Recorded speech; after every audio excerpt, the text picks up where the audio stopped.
that's the case, if you know, one of the issues that I have specifically in the market that I'm in, and it's a permanent issue, is that unlike in a single family community or area where you can just walk down the street and you can see your people, you know, people mowing the lawn or things like that, and you can put let's say a sign out on your listing. You know, I work primarily in high rises, so it's not necessarily identical. And what that means in my business is that before, during, and after what's happening to all of us right now, is that I have to rely more than anything on my branding and my digital marketing in order to approach and attract customers. And something that has worked in my business quite well for a long time is that, specifically with condos, if you can market it properly, you can actually effectively build relationships and attract customers from all over the world. Because you know, thankfully with internet, you can change the languages behind your advertising. You can begin referrals with agents from other countries or other states. And you know, if you're someone like myself that enjoys meeting new people, it can actually be not only an effective way to overcome an obstacle at the moment, but it's also could be very lucrative too.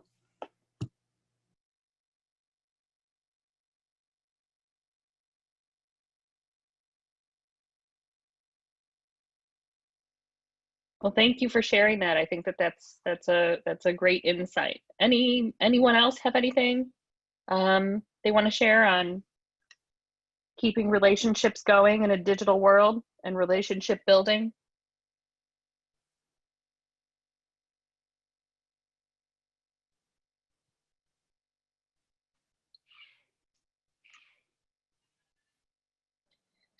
Sure, I can share something. Hi. Hold on.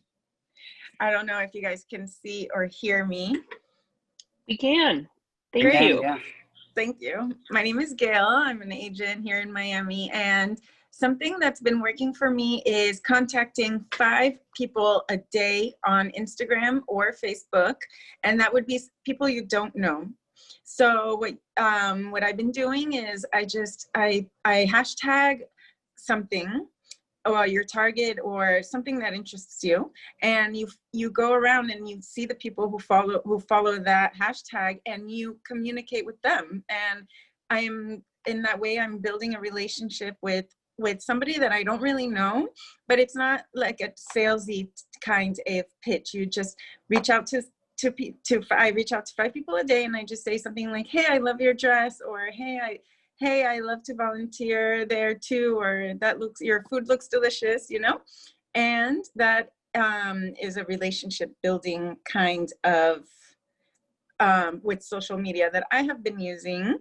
And so I would like to share that as my little secret. That's great. And what kind of response do you get on that? Traction, people following you back? Yes, it's been building my social media, and people reply. And that's the key here, is getting the reply and replying back. Because with social media, the way you put yourself in front of people is through a communication or a conversation. So if you'll notice, the people with the big pages, they reply to each comment, because that tells Instagram or Facebook that you are a person of relevance to them. So it will start putting your story or your promos in front of them. So yes, people are responding to my comments, and then I respond back, and then it creates a little back and forth. I think you brought up a really important key there, and I don't want to gloss over it. And that's that those algorithms that push people to the top, you know, we all know, like, it seems like there's only 10 people on our Facebook feed or on our Instagram feed. That engagement is the one. That's the thing that really pushes you to the front of their Instagram stories, pushes you to the top of their feed, and makes sure that you show up there. Exactly. It's a great way, having a conversation with someone, even if it is about outfits or food them to thinking that you're relevant to them, and then they'll be attracted in by your content and your info that you put out.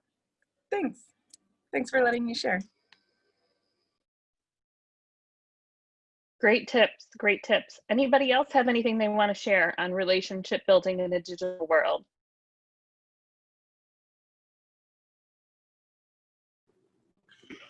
I'll go ahead and share. What I like to say is, we talked about this earlier in another session, but we're professional problem solvers. So a lot of people like to think that, sales is too salesy or what have you whenever they think of a realtor at all, period. So what I would do is, I go into my own clients sometimes and just check back in on them and see how they're doing. Just like you just said, just like comment on a post, comment on one of their posts, see how they're doing, checking on them to see if they have any questions, or how's the house treating you? How's the family? How did you guys go ahead and get the promotion? And just some words of encouragement can also go a long way as well, especially through the times that we're living in right now. So giving them just a word of encouragement, positive thinking, positive quotes. If you're not a positive thinker or a positive quote maker, you can go online and Google some quotes that can go ahead and help it. Just randomly send a positive quote to one of your current clients, and then at the end of it, and at the end of the conversation, hey, by the way, just remember, if you know anybody looking to buy, sell, or whatever, real estate, get into real estate, what have you, or looking to buy or sell real estate, send them on my way. I'll take care of you, or what have you, and just go from there. So that's just simple relationship building. They know that you're a salesman. They already know that. But it feels they think that you're calling them for whatever it is to try and get a deal. Take the elephant out of the room and just let them know, hey, by the way, at the end of the conversation, and then sandwich it back in and saying, hey, it really was nice talking to you. I really enjoyed you. You helped me with my experience as a real estate, and I do cherish that relationship that we built, because so many salesmen will go ahead and have a great relationship throughout that sales cycle, and then after that sales cycle, they just forget about that client and move on to the next deal. So it's very important to come back and just let them know, hey, I didn't just take you as a check. I really did enjoy the time that we spent with each other, and I just want to give you some words of encouragement through these trying times. So that's something that that's my little, I guess you can call secret, like Gail said, that's my little secret there. I think that's great, especially in these times where, it can get a little lonely as we're all isolating at home. People reaching out digitally, there's huge value in that. So I can say something really quick. Hi, everyone. How are you? This is Julianne. We have a lot of buyers in our pipeline right now that are pre-approved, but they just can't find their house just yet. And so we were really trying to figure out a way for us in this digital way to just really kind of connect with them, because we know it can be frustrating, but we also know that they can kind of go either way. So we want to make sure that we're staying in touch with them and keeping the realtors top of mind and all of that. So what we ended up doing is all of our pre-approved clients, we had a chocolate taste testing. So we sent an invite out, and we brought all these fine chocolates in, and like a chocolate connoisseur or whatever, and we added a really nice bottle of wine, and we had the chocolate delivered to everybody's house. And then we all logged into a Zoom at like 6 or 7, and it was just a great way for our borrowers to just kind of connect with us, and then also connect with their realtors, because they were kind of on there too. And it was just like a really fun evening for everyone to kind of have some wine and eat some chocolate and something just a little bit different. So that's kind of what we've been doing, is fun stuff like that. I love chocolate. That's a great idea. Well, and it actually led into another realtor was like, Julie, I love this idea. That was so much fun. Let's plan something else. But my buyers are like more fun, like, let's do something fun. And so we ended up doing like a tequila and Cards Against Humanity night. So that was really fun too. Okay, I need to find out where you are, and I need to go ahead and That sounds wild. But it's interesting, and I say this, and I don't mean to keep talking here, but what she just didn't, so like you say, your clients are more fun, but you'd be surprised, some of the clients you may think are sticklers or they're a little uptight or what have you, how, you know, something like that, like a tequila, oh, wow, you know what, cool. I actually sent a bottle of wine to one of my, is a pastor, one of my clients. And I gave him a little joke, you know, because, you know, I was like, hey, have some of this blood of Jesus throughout this time. And then he just like that, he just laughed about it. But just little things like that builds the value. And it's, again, it puts you back into their heads. And it's like, you know what, I do have somebody that's in my Pilates class, or that's in my yoga class, that was thinking about purchasing real estate. Let me shoot him on over to Gail or to Joram and have them have a conversation, because he's pretty fun, you know.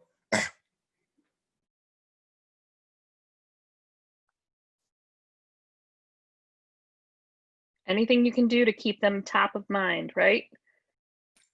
Exactly.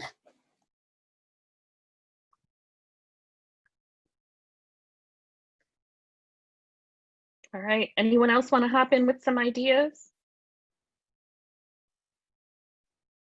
on relationship building in a digital world?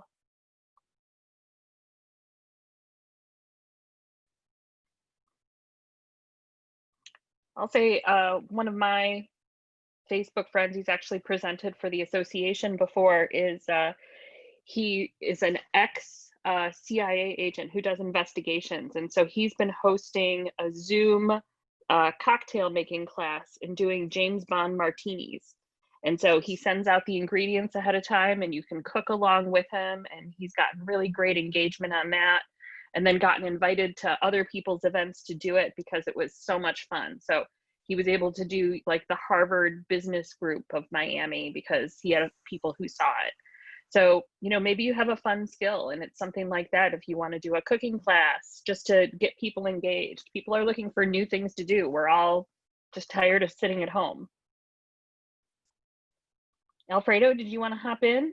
Yeah, sorry, I'm like bouncing around from session to session. I just wanted to give one little strategic thing. I know someone in my office is having great success with it. Facebook groups.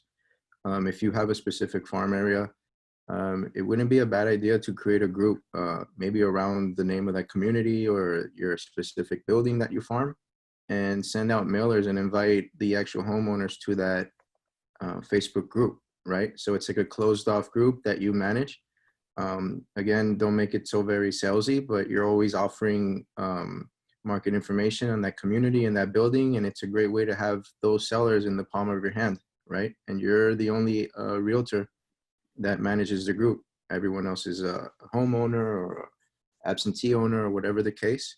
So it's just a great way to have different farm areas in your phone and on your computer, right? So maybe once a week, send out a market report, very detailed regarding that area.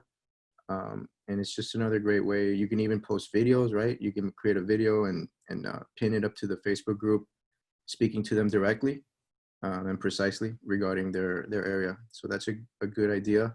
We're thinking about implementing it, but I have seen good results stem from it.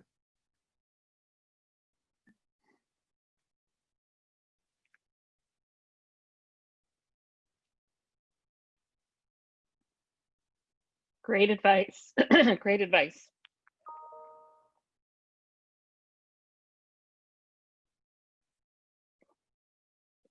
Christy had asked about the CIA guy, so I just put his Facebook, and that's where he posts his events and stuff like that too, to get an idea of what they did. And he just hosted that on Zoom.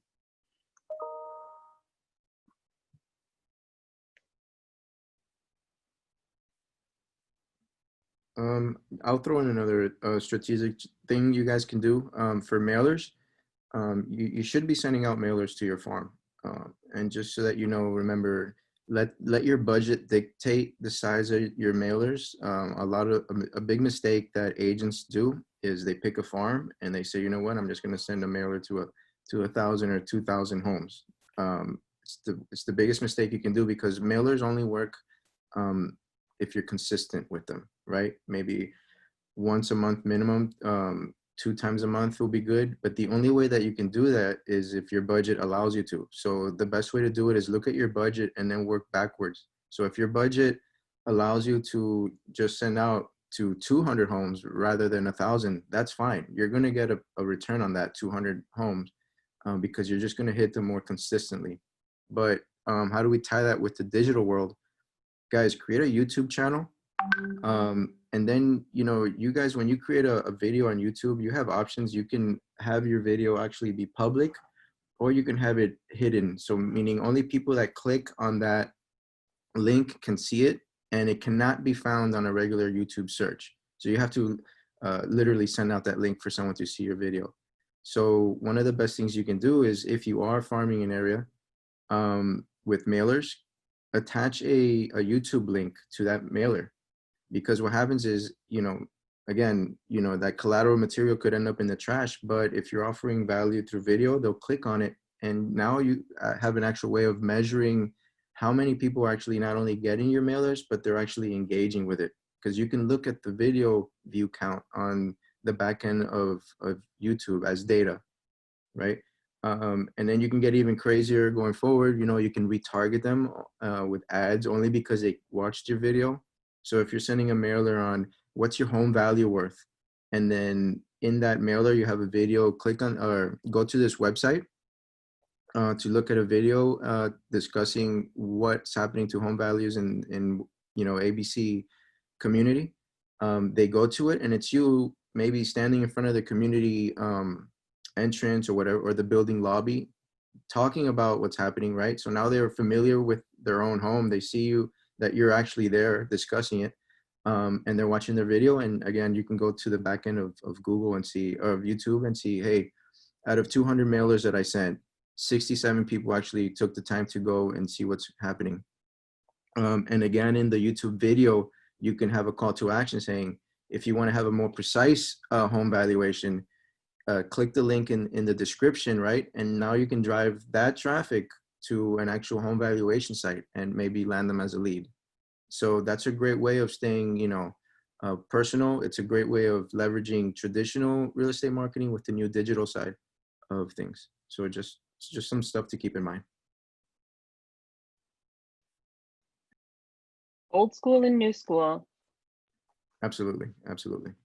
Old school is tried and true, but we can't deny the fact that things are moving very quickly, especially because of COVID. You know, it's been the catalyst for digital advertising and digital marketing. On both sides, right? Because we can't meet in person and people are at home and looking for new things to look at. So it was a perfect convergence for this to just explode. Absolutely. And it all goes back to people want an amazing home to be in, and that's our business.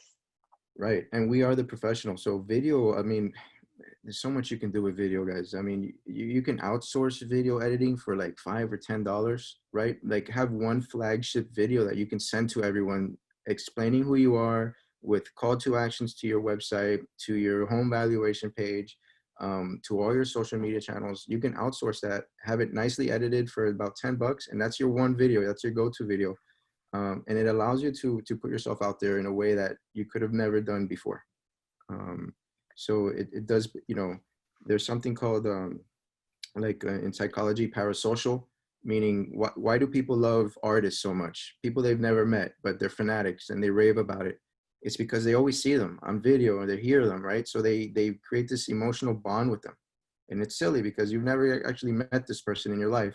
But the same thing happens with us. If we send out videos, people see your face, they see your facial expressions, they can, you know, they have empathy, they can see your emotional state. So it creates a bond digitally, believe it or not.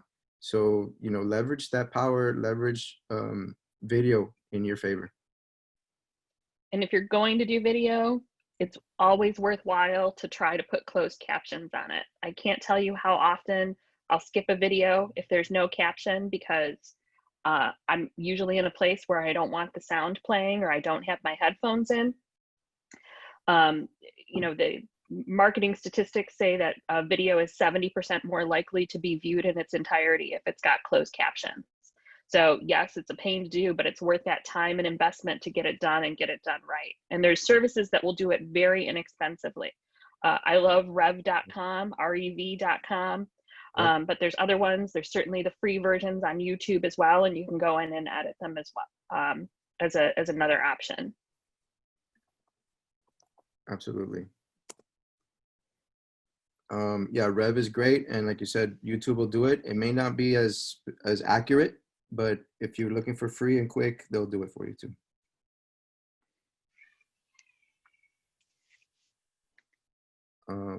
Guys, you know, when you think digital, you got to think video should be the first thing that comes to mind.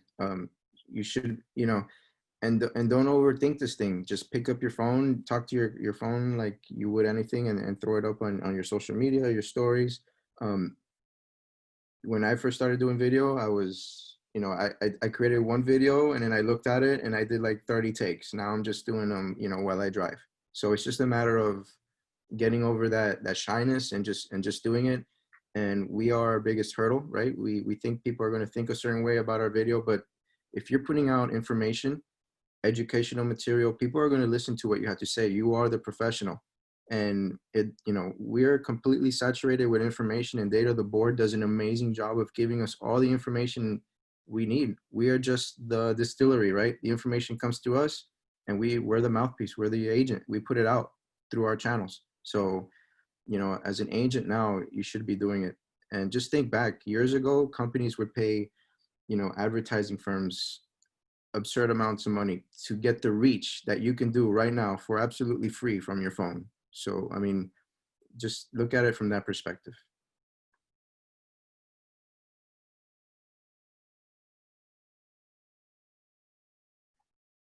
If you're looking for some great video content to share, Alfredo brings up a good point. The board puts out some really great Why Miami videos, top 10 reasons to come into different places in the market and to invest. Those are all, you're always welcome to reshare those on your own channels as well. And then, you know, add your own commentary and insight. Yeah, and I'm not sure how often you guys update it, but it's fairly frequent. You guys are always updating with local news, real estate related news, and it's in your dashboard on the right-hand side. I mean, that's free content that they're actually going through and they're pulling for you to put out there yourself. So there is no lack of information, guys. It's just a matter of putting it out there. Yeah, and then the other thing I'd say is the market. You know, everyone's worried about the market. Is it up? Is it down? Is it changing? We put out market stats at least once a month and usually more often than that for all of the areas. So definitely always welcome to use those, use the videos that we post on it, the market focus, and then all the reports and the data that we have available for you.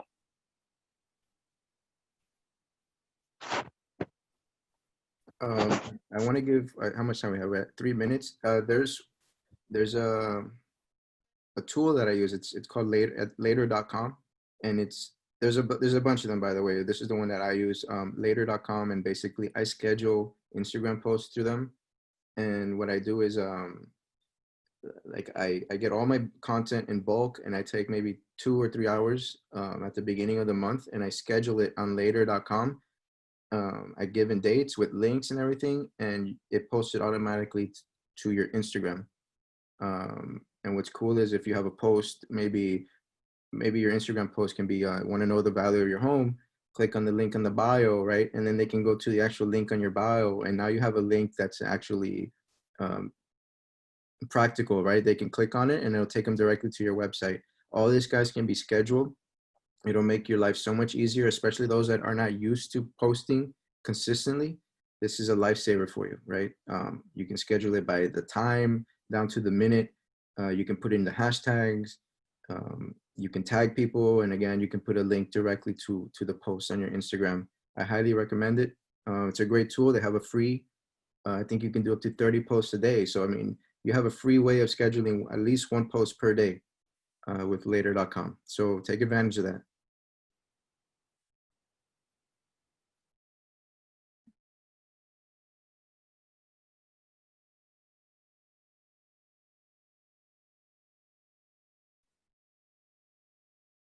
Yeah, that's a great tip. You know, if you're a night owl, you don't probably want to be putting your content out then. Schedule it all ahead of time at a you know, more prime time for people to see it. First thing in the morning, right around lunchtime, right after work. I'm gonna also Meet put the a, people where they are. I'm gonna put a link to a website that I use. A lot of times we're looking for, okay, what picture do I put, right? So I use unsplash.com. I'll write out the whole link. And basically, guys, these are pictures that you can use. Is it not giving me a hyper You have URL? to put in the full HTTP Oh my for it goodness. to All right, turn so I'll into a just link. copy it from the browser. So Yeah. just to let you know, this is a great resource. I use it all the time. So if you are scheduling, use Later with Unsplash, and here you can type in like a Google search, but you can type in I don't know, Miami or Miami Beach, and you're gonna get these amazing pictures by true photographers, and you can use these pictures for absolutely free. There's no royalty. You can download them, use them. So it's a great resource for you. We're all about free here, so.